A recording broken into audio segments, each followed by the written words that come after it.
Nous allons maintenant en République démocratique du Congo. Le plus grand pays d'Afrique francophone traverse une crise politique aiguë depuis la réélection de Joseph Kabila en 2011. À l'issue d'un scrutin marqué par des fraudes massives, Joseph Kabila est au pouvoir depuis 2011 et la Constitution lui interdit de se représenter. Mais ce dernier entend pourtant rester au pouvoir au-delà du terme de son mandat le 20 décembre prochain. Ce qui fait craindre une nouvelle éruption de violence dans le pays. Nous allons donc en parler avec vous, Renaud Girard. On est donc à 10 jours à peine de la fin de son mandat. Que risque-t-il de se passer ? Le président Kabila a promis qu'il respecterait la Constitution, et là il ne le fait pas. Cette violation de la Constitution est d'autant plus surprenante de la part du président Kabila que c'est lui-même qui l'a promulguée, cette Constitution, avec une disposition verrouillée qui a interdit effectivement de faire plus de 2 mandats consécutifs. Alors comme vous l'avez dit, l'Église a essayé de s'interposer entre le pouvoir et l'opposition. Aujourd'hui, un véritable dialogue. Oui, la conférence épiscopale nationale du Congo, donc la SENCO, voilà, cette médiation. Ça donne quoi aujourd'hui, cette médiation ? Eh bien, ça va commencer, donc à partir du 8-9 décembre, commence donc des discussions entre les gouvernementaux, si vous voulez, et l'opposition, qui est menée par 2 leaders, en fait.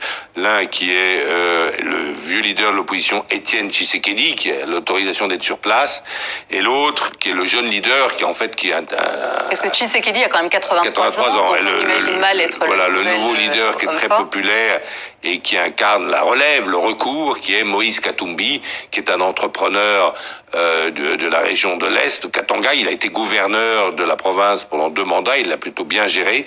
Et Moïse Katumbi aujourd'hui est donc l'avenir, mais comme il est victime d'un harcèlement judiciaire de la part du pouvoir, on lui si vous voulez, on l'a harcelé, on l'a accusé d'avoir volé une maison. Ensuite, le juge qui l'avait condamné s'est enfui et a déclaré aux journalistes en Occident qu'on l'avait menacé d'un revolver pour signer cette ordonnance contre Moïse Katumbi. Bref, Moïse Katumbi est aujourd'hui à Bruxelles. Sa sécurité n'est pas garantie, donc il peut pas revenir dans son pays, mais il incarne, il est jeune, il est très...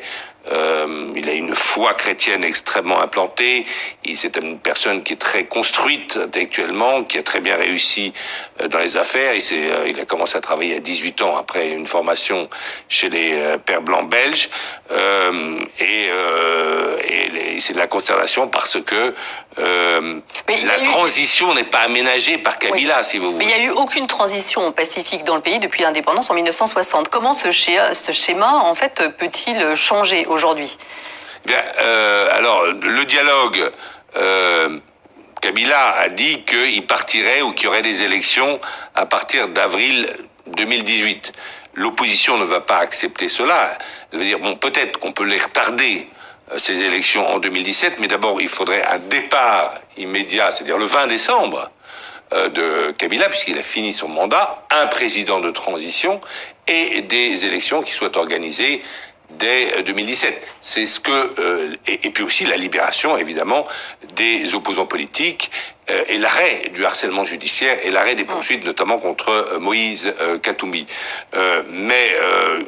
Enfin on ne voit pas que Kabila veuille quitter le pouvoir. Pourtant Moïse Katumbi, dans Jeune Afrique, a proposé une sortie dans la dignité, un statut d'ancien président pour Joseph Kabila, de manière à ce que ses biens et sa personne soient protégés.